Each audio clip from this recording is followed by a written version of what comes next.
And breaking news, Prime Minister Narendra Modi today has greeted the Chinese people on their country's 67th National Day. And he says that close cooperation between India and China has the potential to shape a quote-unquote peaceful and stable future for Asia. So that's the message now going in from Prime Minister Modi, who's greeting the Chinese people on the occasion of the China National Day. And let's not forget the entire context to this. Many would believe that Narendra Modi there essentially has changed the rules of the game as far as the entire Southeast Asian region is concerned. And in the middle of this is an important statement that the Prime Minister is essentially making. And this is when he's greeting the Chinese people on the occasion of their National Day. He says, and I quote, "Our relations date back to centuries, encompassing spiritualism, learning, art, trade and respect for each other's civilization and shared prosperity." He goes on to say, as I've said earlier, both our countries reflect in many ways similar aspirations, challenges and opportunities and can be inspired by each other's successes. My National Affairs editor, Srinjoy, also with us, taking the story forward. Srinjoy, this is interesting. You know, at a time when we believe that the Indo-Pak relations are at a new cusp, it could be a paradigm shift.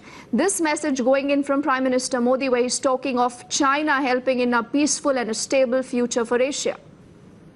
Exactly the point. When he speaks about a peaceful and stable Asia, he is obviously also speaking about South Asia.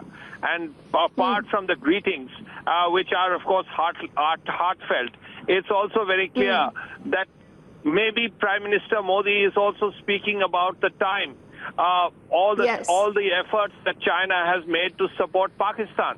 Srinjoy, that's an interesting take. Then let me also get in my colleague Abhishek also, who's reporting on this story for us. Abhishek, how do you read the entire context of this speech? Because let's not forget that when you talk of China, you can't talk of China in isolation. You need to talk about Pakistan. And when you have the Prime Minister talking of a peaceful and stable future for Asia, is he obviously trying to put some bit of onus then on China too?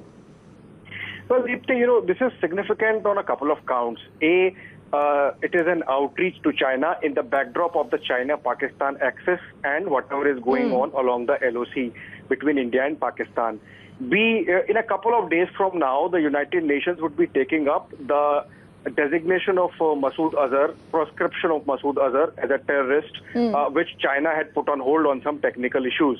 And this is coming up for review after the lapse of 6 months. So China needs to be indulged with. And this is an outreach basically to tell China that there is a commonality of interest between India and China as well, apart from whatever is going on between China and Pakistan. And to that extent, Prime Minister there reminding through this outreach to China that the statesmanship that should exist between the two nations should not be affected by, for example, the bilateral relationship or the ups and downs that are going on between India and Pakistan, for example.